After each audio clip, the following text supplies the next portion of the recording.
സർക്കാരുമായി ബന്ധപ്പെട്ട അറിയിപ്പുകൾക്കും മറ്റു വാർത്തകൾക്കും വേണ്ടി ചാനൽ സബ്സ്ക്രൈബ് ചെയ്യാനും തൊട്ടടുത്ത ബെല്ലൈക്കൻ എനേബിൾ ചെയ്യാനും മറക്കാതിരിക്കുക.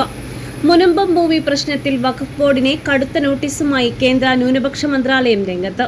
വഖഫ് സ്വത്തുകൾ ഡിജിറ്റലൈസ് ചെയ്യുന്നതിനായി കേന്ദ്ര സർക്കാർ തയ്യാറാക്കിയ ഔദ്യോഗിക ഉമീദ് പോർട്ടലിൽ മുനമ്പത്തെ തർക്കഭൂമി ഉൾപ്പെടുത്തിയതുമായി ബന്ധപ്പെട്ടാണ് കേന്ദ്രത്തിന്റെ അടിയന്തര ഇടപെടൽ. മുനമ്പം ഭൂമി വഖഫ് സ്വത്തായി പോർട്ടൽ രേഖപ്പെടുത്തിയത് എന്ത് സാഹചര്യത്തിലാണെന്നും അതിന് ആധാരമായ രേഖകൾ എന്തൊക്കെയാണെന്നും വ്യക്തമാക്കിക്കൊണ്ട് 5 ദിവസത്തിനകം അടിയന്തര വിശദീകരണം നൽകണമെന്നാണ് കേന്ദ്ര വഖഫ് ബോർഡിന് നൽകിയിരിക്കുന്ന കർശന നിർദ്ദേശം. നിശ്ചിത സമയത്തിനകം കൃത്യമായ മറുപടി നൽകാതിരുന്നാൽ കടുത്ത നടപടികളിലേക്ക് കടക്കുമെന്ന മുന്നറിയിപ്പും കേന്ദ്രം നോട്ടീസിലുണ്ട്. കേന്ദ്ര സർക്കാരിന്റെ കടുത്ത നീക്കത്തിന് മുന്നിൽ പെട്ടെന്ന് വഴങ്ങില്ലെന്ന സൂചനയാണ് കേരള വഖഫ് ബോർഡിന്റെ ഭാഗത്തു നിന്നും ഉണ്ടാകുന്നത്.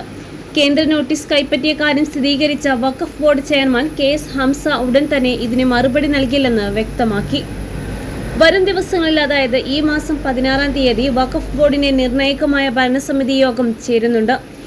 ഈ യോഗത്തിൽ വിഷയം വിശദമായി ചർച്ച ചെയ്യുന്നതിനും നിയമവിദഗ്ധരുമായി ആലോചിച്ചതിനു ശേഷം മാത്രമേ കേന്ദ്രത്തിന് ഔദ്യോഗികമായി മറുപടി കത്തയക്കൂ എന്നാണ് ബോർഡ് ചെയർമാന്റെ നിലപാട്. വർഷങ്ങളായി മുനമ്പത്തെ നൂറുകണക്കിന് സാധാരണ കുടുംബങ്ങൾ താമസിക്കുന്ന ഭൂമി പെട്ടെന്ന് വഖഫ് സ്വത്താണെന്ന വാദമുയർത്തുന്ന വലിയ രീതിയിലുള്ള ജനകീയ പ്രക്ഷോഭങ്ങൾക്കും നിയമ പോരാട്ടങ്ങൾക്കും വഴിതെളിയിച്ചിരിക്കുന്നു. മുനമ്പത്തെ ജനങ്ങൾക്ക് ഐക്യദാർഢ്യം പ്രഖ്യാപിച്ച് വിവിധ സാമുദായിക സംഘടനകളും രാഷ്ട്രീയ പാർട്ടികളും രംഗത്ത് വരികയും പ്രശ്നപരിഹാരത്തിനായി സംസ്ഥാന സർക്കാരും ഹൈക്കോടതിയും വരെ ഇടപെടുകയും ചെയ്തിരുന്ന സാഹചര്യത്തിലാണ് കേന്ദ്രത്തിന്റെ ഈ വജ്രായുധം.